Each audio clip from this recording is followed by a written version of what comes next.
जय Hind students, class 10th exercise 5.3 arithmetic progression समांतर श्रेणी क्वेश्चन नंबर 18।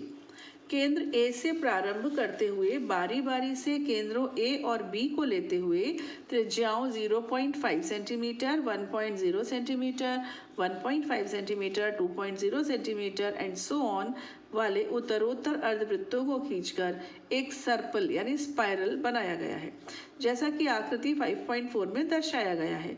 13 क्रमागत अर्धवृत्तों से बने इस सर्कल की कुल लंबाई क्या है? पाई आपको बेटा 22/7 लेनी है। संकेत दिया है कि क्रमशः केंद्रों ए बी वाले अर्धवृत्तों की लंबाइयाँ L1, L2, L3, L4 है, ऐसा मान लीजिएगा। ठीक है, इसको मैं पहले इंग्लिश में भी पढ़ दूं बेटा, फिर समझाती हूँ।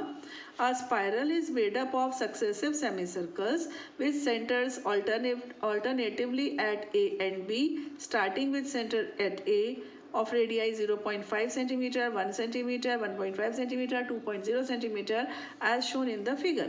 What is the total length of such a spiral made up of 13 consecutive semicircles? This is the question. ठीक, तो ये रहा बच्चों डायग्राम। इस डायग्राम को आप ध्यान से देखो। यहाँ पर सबसे पहले ये जो A है, A को केंद्र माना और 0.5 सेंटीमीटर त्रिज्या लेकर एक अर्धवृत्त बना दिया, यानी कि 0.5 सेंटीमीटर रेडियस लेकर एक सेमी सर्कल बना दिया। तो यहाँ से यहाँ तक लंबाई है L1। अब आप मुझे बताओ, किसी भी सर्कल की जो पूरी सरकमफरेंस होती है उसका फॉर्मूला क्या होता है? जो सरकमफरेंस होती है ना, इसका फॉर्मूला परिधि का सूत्र क्या होता है? 2πr, है ना। अब आपने लिया है अर्धवृत्त, तो अर्धवृत्त का फॉर्मूला क्या होगा? 2πr/2 यानी कि πr। 2πr/2 यानी कि πr, आधा हो गया ना ये है ना। तो फिर आपका L1 आ गया कितना? πr, और r की जगह लिख दिया हमने 0.5। तो L1 की लेंथ हो गई है 0.5 पाई सेंटीमीटर। ये कौन सा है? ये वो है जिसका सेंटर A है और रेडियस है 0.5। अब क्या करो, B को सेंटर लो, ये B सेंटर है, केंद्र है, और अब की बार जो त्रिज्या है वो त्रिज्या हो गई है 1, यानी छोटे वाले सर्कल का डायमीटर, इसके लिए रेडियस है। तो ये 0.5 रेडियस थी, डायमीटर हो गया 1। अब B लिया सेंटर, ये ली रेडियस 1 और ये बना दिया सेमी सर्कल। ये रेडियस और ये सेमी सर्कल। ठीक, अब रेडियस और सेमी सर्कल की सरकमफरेंस, सेमी सर्कल की सरकमफरेंस अभी अभी हमने सीखा 2πr का आधा कितनी होगी? πr, और अब r कितना है? 1। देखो ना, आपको सवाल में बताऊं, इसमें इन्होंने कहा है पहले आपको 0.5 लेना है, फिर 1 लेना है ना। तो दूसरे वाले की हो गई रेडियस 1, तो πr यानी कि 1r यानी कि πr यानी कि पाई इंटू 1 यानी कि पाई। तो ये जो L2 है, अभी मैं लिख के दिखाऊंगी, तो रफ में समझा रही हूँ। तो L1 हो गया था 0.5 पाई, L2 हो गया 1 पाई। ऐसे ही अब आपने सेंटर लेना है A। पहले A लिया था तो 0.5 था, फिर B लिया तो 1 था, अब A लिया तो हो गया 1.5। यहाँ से यहाँ तक 1, ये 0.5, तो A से लेके यहाँ तक हो गया 1.5, और ये रहा सेमी सर्कल, इसका नाम है L3। फिर हम लेंगे सेंटर B, इसको लेंगे, ये पूरा हो जाएगा 2। तो ये यहाँ से बन जाएगा ये 2। तो इस तरह से 4 दे रखी हैं और डॉट डॉट डॉट बना रखी है, आपको 13 लेनी है, 13, और बताना है कि जो स्पाइरल बनेगा इसकी टोटल लेंथ कितनी होगी। सबसे पहले हम यहाँ पर लिखेंगे circumference of the circle, circumference of the circle, वृत्त की परिधि क्या होती है? ये होती है 2πr, है ना। अब यहाँ लिखेंगे circumference of the semi circle will be, वृत्त की अर्धवृत्त अर्धवृत्त की परिधि होगी, विल बी, ठीक है। परिधि कितनी होगी, 2πr का आधा यानी कि πr। ये हो गई आपकी अर्धवृत्त की परिधि, ठीक। अब आप लेंगे L1, L1 होगी पाई इंटू 0.5, ब्रैकेट में लिख दो r कितनी है 0.5, फॉर्मूला क्या है पाई आर है कि नहीं, पाई आर, पाई इंटू आर, तो ये L1 हो गई। इसको थोड़ा समेट के लिख दो 0.5 पाई। अब आ जाओ L2 पर, L2 में फॉर्मूला तो पाई आर ही है, पाई, लेकिन अब की बार रेडियस कितनी है 1.0।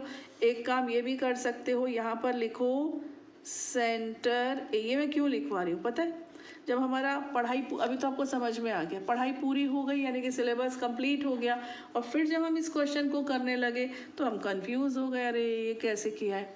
तो यहाँ पर सब कुछ क्लियर होगा ना, तो उस समय जब रिवीजन करोगे तो आपको कोई दिक्कत नहीं होगी। L2 के लिए हमने सेंटर क्या लिया है B, और रेडियस कितनी है 1, तो 1 पाई लिखो या केवल पाई लिखो, एक ही बात है ना। अब तीसरा लेंगे L3, अब आपका सेंटर क्या होगा बेटा, जो A था ना वो A वापस सेंटर A होगा, पाई इंटू 1.5 यानी कि 1.5 पाई। एक और ले लो L4, ये कब आएगी, ये आएगी सेंटर B पर, है ना, तो ये हो जाएगा पाई इंटू 2 यानी कि 2 पाई। अब लिखो यहाँ पर सीरीज विल बिकम, श्रेणी बनेगी, श्रेणी क्या बनेगी, श्रेणी बनेगी, पहला टर्म आएगा 0.5 पाई, फिर आएगा 1 पाई लिख दो चलो, हाँ, फिर आएगा 1.5 पाई, फिर आएगा 2.0 पाई, कहाँ तक 13 टर्म्स। उन्होंने कहा 13 बार ऐसे घूमेगा, ऐसे ऐसे ऐसे ऐसे, है ना, आपको बताना है कितना लंबा स्पाइरल बनेगा, ठीक, 13 टर्म्स। तो अब आपको S13 प्राप्त करना है। लेंथ ऑफ स्पाइरल यानी कि सर्पिल बोल रहे हैं, सर्पिल की लंबाई कितनी होगी S13, ठीक है। अब S13 का फॉर्मूला लगा दीजिए, ये बन जाएगा बेटा 13/2।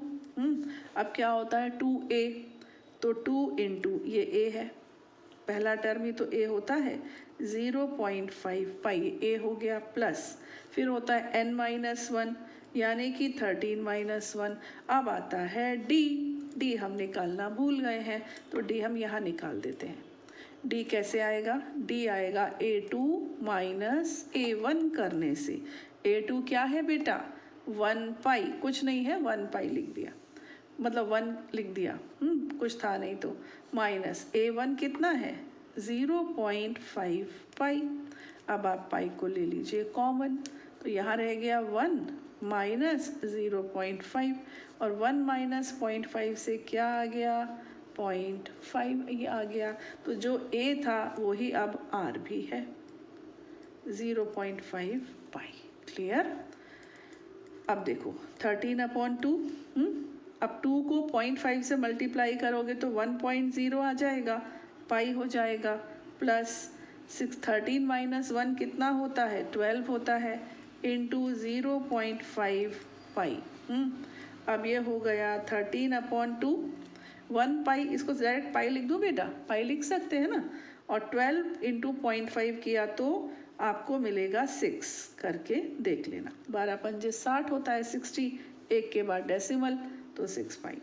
अब पाई प्लस 6 पाई कितना हो गया 7 पाई हुआ कि नहीं, यहाँ लिख देती हूँ मैं 13/2, ये अपना S13 चल रहा है, यानी कि 13 जो सेमी सर्कल्स बनेंगे उनकी लेंथ्स का सम।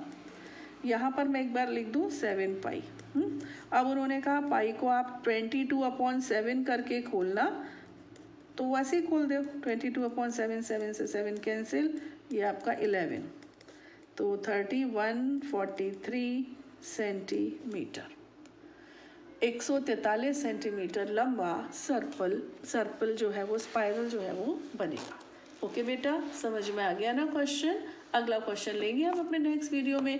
टिल देन, जय हिंद।